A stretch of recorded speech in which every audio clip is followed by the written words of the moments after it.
नमस्ते। आइए सीधे आज के विषय पर आते हैं। इस एक्सप्लेनर में हम मानव प्रजनन के पीछे की जटिल और अद्भुत शारीरिक संरचनाओं को समझने वाले हैं। ये सब सीधे मूलभूत जीव विज्ञान से लिया गया है, तो एक बहुत ही दिलचस्प और व्यवस्थित अन्वेषण के लिए तैयार हो जाइए। इस पूरे विश्लेषण को आसानी से समझने के लिए हम इसे कुछ हिस्सों में बांटेंगे।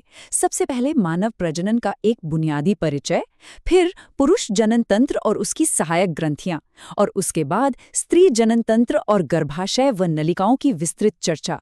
चलिए शुरू करते हैं। भाग 1, मानव प्रजनन का एक छोटा सा परिचय। हम इंसान बायोलॉजिकली जरायुज यानी विविपेरस होते हैं। इसका सीधा सा मतलब क्या है? इसका मतलब है कि प्रजनन की पूरी जटिल प्रक्रिया, जैसे युग्मकों यानी गैमीट्स के बनने से लेकर एक जीवित बच्चे के जन्म तक की हर एक घटना, प्यूबर्टी की शुरुआत के बाद शरीर के बिल्कुल अंदर ही घटित होती है। यह जीव विज्ञान का एक बेहद सटीक और हैरान कर देने वाला तंत्र है। अंगों की गहराई में जाने से पहले एक बहुत ही रोचक बायोलॉजिकल कंट्रास्ट है जिस पर ध्यान देना चाहिए। पुरुषों में युग्मक यानी शुक्राणु या स्पर्म्स का निर्माण बुढ़ापे में भी जारी रहता है, लेकिन इसके बिल्कुल विपरीत महिलाओं में अंडाणु या ओवम बनने की ये प्रक्रिया लगभग 50 वर्ष की आयु के आसपास पूरी तरह से रुक जाती है ना दिलचस्प? अब आते हैं भाग 2 पर, पुरुष जनन तंत्र। श्रोणि क्षेत्र यानी पेल्विक रीजन में स्थित इस सिस्टम को अगर ध्यान से देखा जाए तो साफ पता चलता है कि कैसे मुख्य अंग यानी वृषण या टेस्टिस सहायक नलिकाओं और बाहरी जननेंद्रियों के एक पूरे नेटवर्क से बहुत ही बारीकी से जुड़े होते हैं। सब कुछ एक दूसरे से पूरी तरह से कनेक्टेड है। यहाँ एक बहुत ही जरूरी फैक्ट है, वृषण उदर गुहा के बाहर एक थैली में होते हैं जिसे वृषण कोश या स्क्रोटम कहते हैं। यहाँ 2.5 का आंकड़ा बहुत अहमियत रखता है, क्योंकि यह स्क्रोटम शरीर के नॉर्मल तापमान से लगभग 2 से 2.5 डिग्री सेल्सियस कम तापमान बनाए रखता है, और यह हल्का सा कम तापमान शुक्राणु जनन यानी स्पर्म बनने की प्रक्रिया के लिए बिल्कुल अनिवार्य शर्त है। अब अगर हम प्रत्येक वृषण के अंदर गहराई में झांकें तो हमें लगभग 250 वृषण पालिकाएं यानी लोब्यूल्स मिलते हैं, और इनके अंदर बिल्कुल सूक्ष्म स्तर पर देखने पर बहुत ही ज्यादा कुंडलित या मुड़ी हुई शुक्रजनक नलिकाएं होती हैं, और यही वो असली जगह है जहां शुक्राणुओं का वास्तविक उत्पादन होता है। इन नलिकाओं के भीतर और आसपास 2 बहुत ही खास तरह की कोशिकाएं दिन रात काम करती हैं। पहली हैं लीडिंग कोशिकाएं, जो एंड्रोजन नामक वृषण हार्मोन बनाती हैं, और दूसरी हैं सटोली कोशिकाएं, जिनका काम बहुत ही महत्वपूर्ण है। ये विकसित हो रही जर्म कोशिकाओं को जरूरी पोषण या न्यूट्रिशन देती हैं, एक तरह से उनका पालन पोषण करती हैं। एक बार जब ये गैमेट्स बन जाते हैं तो उन्हें बाहर निकलने के लिए एक अविश्वसनीय सफर तय करना होता है। वे सबसे पहले रेते टेस्टिस से होते हुए वासा एफरेंशिया में जाते हैं, फिर वहां से एपिडिडिमिस से गुजरते हुए अंततः वास डिफरेंस में ऊपर की ओर बढ़ते हैं। यह एक बहुत ही सुव्यवस्थित रास्ता है। अब आगे बढ़ते हैं भाग 3 की ओर, पुरुष सहायक ग्रंथियां। इस सिस्टम में कुछ बेहद जरूरी ग्रंथियां या ग्लैंड्स भी होती हैं।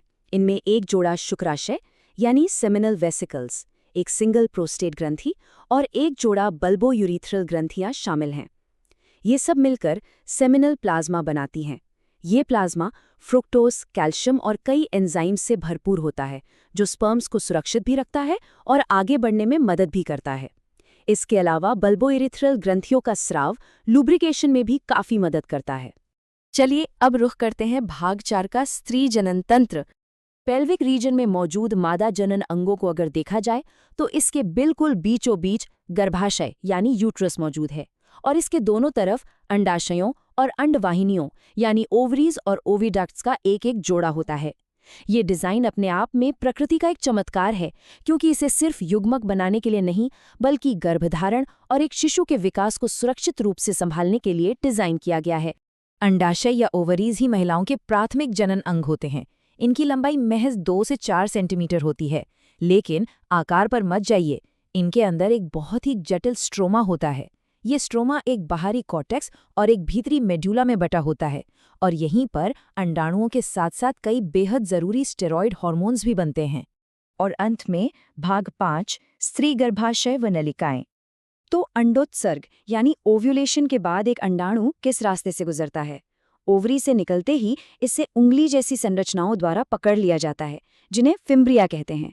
इसके बाद ये 10 से 12 सेंटीमीटर लंबी अंडवाहिनी में अपना सफर शुरू करता है। पहले इनफंडिबुलम से होते हुए चौड़े एम्प्यूला तक पहुंचता है और आखिर में एक संकीर्ण इस्थमस से होते हुए सीधे गर्भाशय में प्रवेश कर जाता है। इस साइड प्रोफाइल को देखने पर एकदम स्पष्ट हो जाता है कि उल्टा रखे गए एक नाशपाती के आकार का ये गर्भाशय नीचे की ओर एक बहुत ही संकरी गर्भाशय ग्रीवा यानी सर्विक्स के जरिए योनि से जुड़ता है। और जब जन्म का समय आता है तो यही दोनों संरचनाएं मिलकर जन्मनाल या बर्थ कैनाल का निर्माण करती हैं। गर्भाशय के बारे में एक और दिलचस्प बात उसकी दीवार की बनावट है। इसमें ऊतकों की 3 अलग-अलग परतें होती हैं।